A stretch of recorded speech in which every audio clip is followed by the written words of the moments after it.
Hello everyone, आज हम बात करने वाले हैं हाइड्रोसील के बारे में। हाइड्रोसील क्या है और इसके ट्रीटमेंट्स क्या हैं और इसकी रिपोर्ट्स हम कैसे देखेंगे। सबसे पहले हम बात करते हैं, जब भी हमारे टेस्टिकल जो होते हैं, टेस्टिस होते हैं, उनके चारों तरफ की जो लेयर्स होती है, एक सीट होती है, उसके अंदर जब फ्लूइड कलेक्शन हो जाता है उसे हम कहते हैं hydrocele.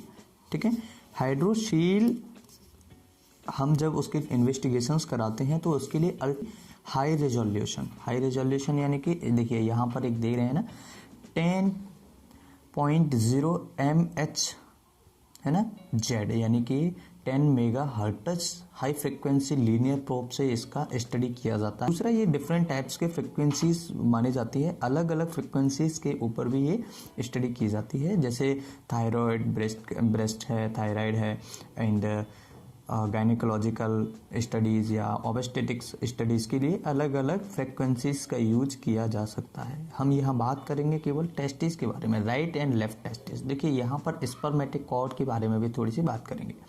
Right testis normal in size किस, देखिए यहाँ पर एक हमारे मित्र हैं, एक हमारे व्यूअर हैं, जिन्होंने हमें बताया, बोला कि सर अल्ट्रासाउनोग्राफी में किस जगह पर हमें एबनॉर्मलिटीज देखनी है या फिर इन्फेक्शन कहाँ देखना है। देखिए सबसे पहला एक चीज़ मैं आपको क्लियर करना चाहूँगा,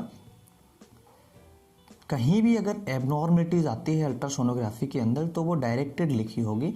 दूसरा, अगर नहीं समझ में आ रहा है तो इम्प्रेशन, ओपिनियन या इम्प्रेशन में देखने को हमें सब कुछ मिल जाएगा। सबसे नीचे जो एक लाइन होती है ओपिनियन या फिर इम्प्रेशन। ठीक है, अब हम बात करते हैं ऊपर से। देखिए अगर राइट टेस्टिस जो है वहाँ कोई प्रॉब्लम होगी तो यहाँ पर हमें देखने को मिल जाएगी। तो यहाँ पर देखिए इसके नॉर्मल साइज एंड शेप के बारे में बताया गया है। ठीक है, आप देख सकते हैं। लेफ्ट की बात करें तो यहाँ पर भी इसके नॉर्मल साइज एंड शेप के बारे में बताया गया है। इसका क्या मतलब है, देखिए जो लोग जानते हैं वो बहुत अच्छी बात है, जो लोग नहीं जानते हैं वो मुझे कमेंट कर जरूर बताएं। तो इस टॉपिक पर भी हम एक डिटेल वीडियो बनाएंगे। ठीक है, हालांकि ये एक सेंटीमीटर और mm का लफड़ा है। ठीक है, तो मैं आशा करता हूँ कि आप सभी को वैसे तो ये नॉर्मली पता ही होगा।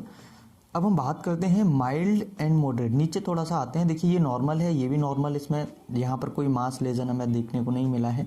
ठीक है, यहाँ पर क्या दे रहे हैं, माइल्ड MIL, माइल्ड लिखा हुआ है लेकिन यहाँ पर माइल्ड लिखना चाहिए था, माइल्ड यानी कि थोड़ा बहुत मॉडरेट।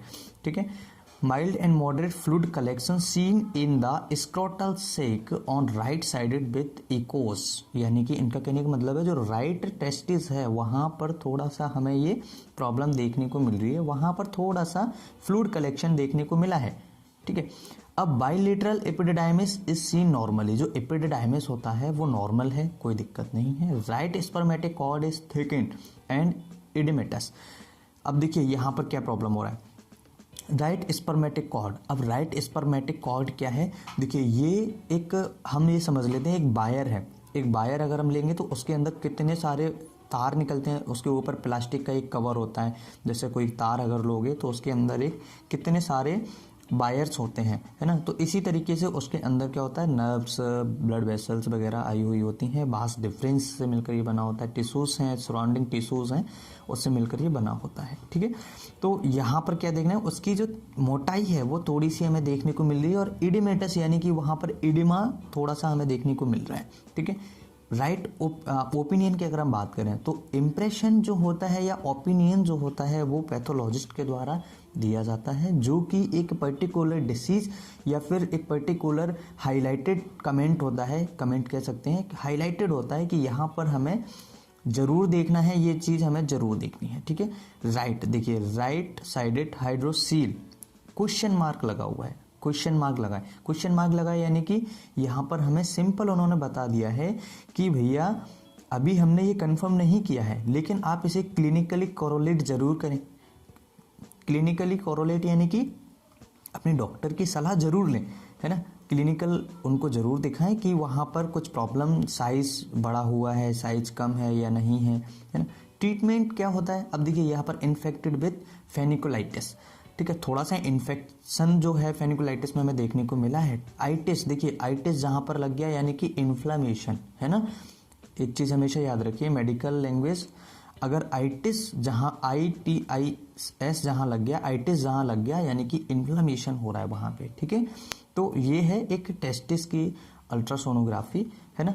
मैं आशा करता हूँ कि ये आपको समझ में आया होगा और देखना भी समझ में आ गया होगा, ठीक है। दूसरी बात, हाइड्रोसील के ट्रीटमेंट के बारे में थोड़ी सी जानकारी देता हूँ आपको। हाइड्रोसील का ट्रीटमेंट जो होता है और बच्चों में जो हाइड्रोसील होता है थोड़ा सा डिफरेंस होता है। हाइड्रोसील बच्चों में जो होता है न्यूबॉर्न, वो कंजेनाइटल भी हो सकता है और बाद में भी हो सकता है। तो ये 1 या 2 साल के अंदर अंदर ये चला जाता है बच्चों में, न्यूबॉर्न में। लेकिन ओल्ड मैन में क्या होता है, कोई इन्फ्लेमेशन या तो वहाँ पर कोई इंजरी हुई हो, ट्रॉमा की वजह से हो सकता है, ठीक है, इन्फेक्शन की वजह से भी हो सकता है। सर्जरी ट्रीटमेंट की बात करें तो यहाँ पर हमें ये देखना होता है कि स्क्रोटम जो टेस्टिस हैं उसका जो साइज है, शेप है, कैसा है, वहाँ पर कलर, रेडनेस है, सूजन है या नहीं है ना। और उसके बाद में सर्जरी हम करवा सकते हैं। जनरल किस डॉक्टर को दिखाएं, जनरल सर्जन डॉक्टर को दिखा सकते हैं, यूरोलॉजिस्ट को दिखा सकते हैं अगर यूटीआई इन्फेक्शन भी है साथ में तो, ठीक है। इसके बाद में हम बात करें अगर बच्चों को है तो किसको दिखाएं, तो पीडियाट्रिक डॉक्टर को दिखाएं।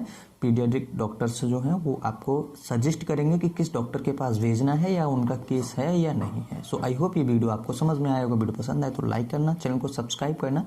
मैं फिर मिलूंगा इसी तरह के किसी नए टॉपिक के साथ, तब तक के लिए bye bye, take care, thank you for watching, stay healthy, stay connected.